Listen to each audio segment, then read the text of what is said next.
గిర్నార్ పర్వతం, దీనినే రైవతక పర్వతం అని కూడా అంటారు. గుజరాత్ రాష్ట్రంలోని పశ్చిమ భాగంలోని జూనాగఢ్ జిల్లాలో ఉంది. గుజరాత్ రాష్ట్రంలో ఎత్తైన పర్వతంగా ఉన్నటువంటి ఈ గిర్నార్ పర్వతంలో మొత్తం 5 శిఖరాలు ఉంటాయి. అవి ఒకటి గోరఖ్ శిఖరం, అంబాజీ శిఖరం, గోముఖ్ శిఖరం, జైన్ టెంపుల్ శిఖరం, అదేవిధంగా మలిపరబ్ శిఖరం.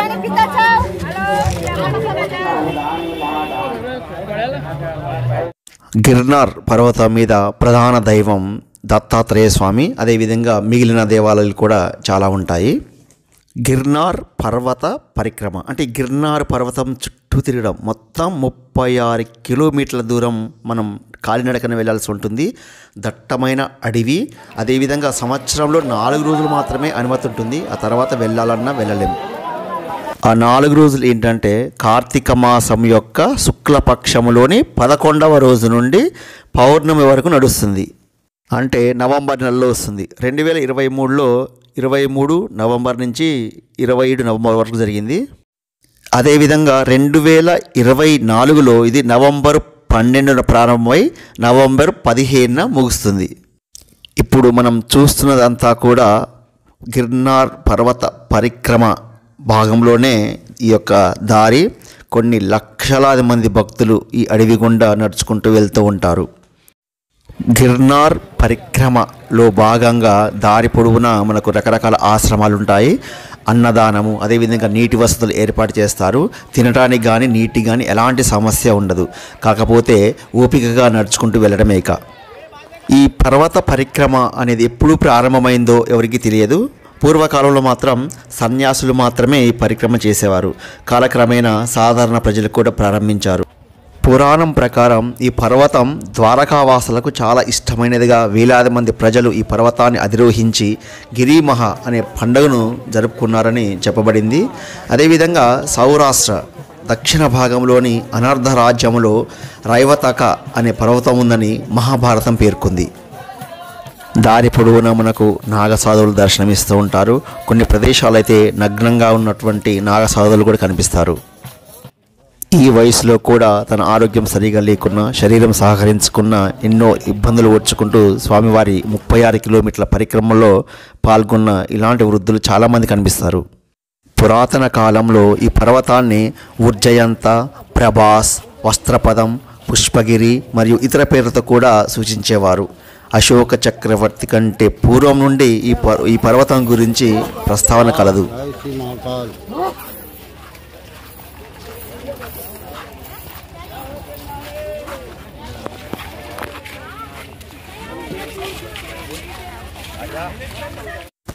జైన మతం యొక్క మొదటి తీర్థాంకరుడైనటువంటి ఋషభదేవుడు కూడా ఈ పర్వతాన్ని ప్రస్తావించాడు. అదేవిధంగా జరాసంధుని అణిచివేతతో విసిగిపోయిన యాదవులు మధురను విడిచిపెట్టి ద్వారకాను నిర్మించారు. అప్పటి నుంచి ఈ పర్వతం యాదవుల ఆట స్థలంగా మారింది.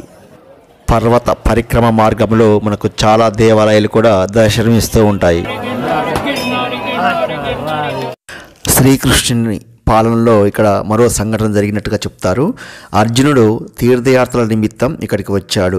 ఇక్కడే అర్జునుడు శ్రీకృష్ణుని మార్గదర్శకత్వంలో సుభద్రను అపహరించి బలరాముని కోరికకు విరుద్ధంగా తీసుకువెళ్ళాడు.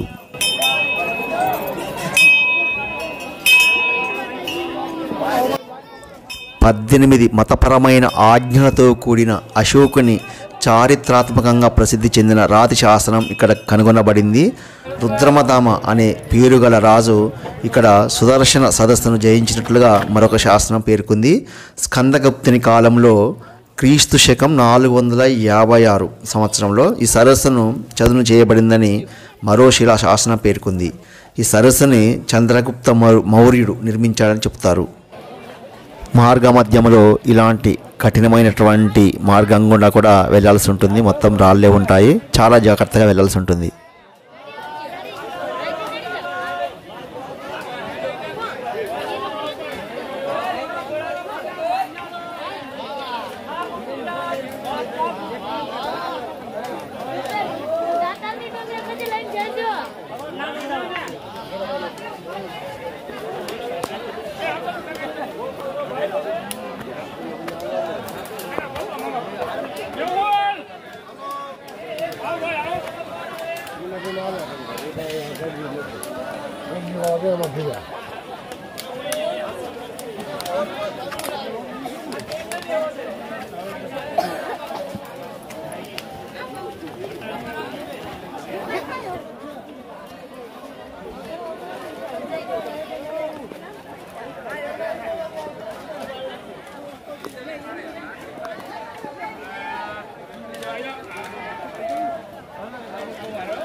జైనుల 22వ జైన తీర్థాంకరుడు ఈ పర్వతంపై మోక్షం పొందాడు. కావున దీనిని జైన పుణ్యక్షేత్రంగా కూడా పరిగణిస్తారు.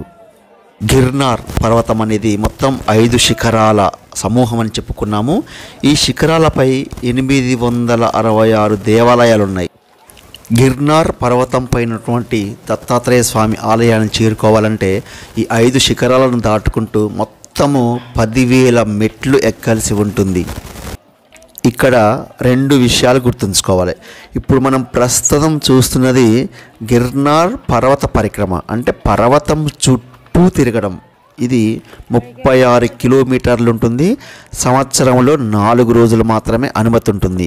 ఇది కాక దత్తాత్రేయ స్వామి వారి దేవాలయం చేరుకోవాలంటే పర్వతం పైన అది ఎక్కాలంటే 10,000 మెట్లు ఎక్కి వెళ్ళాలి.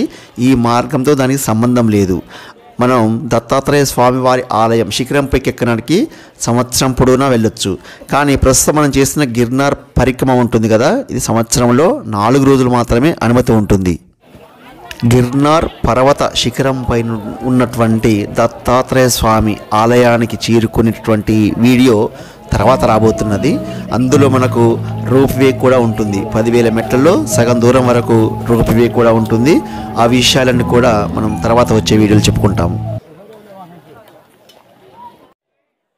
గిర్నార్ పరిక్రమ చేయాలనుకునేవారు ఉదయం పూట ప్రారంభిస్తే బాగుంటుంది.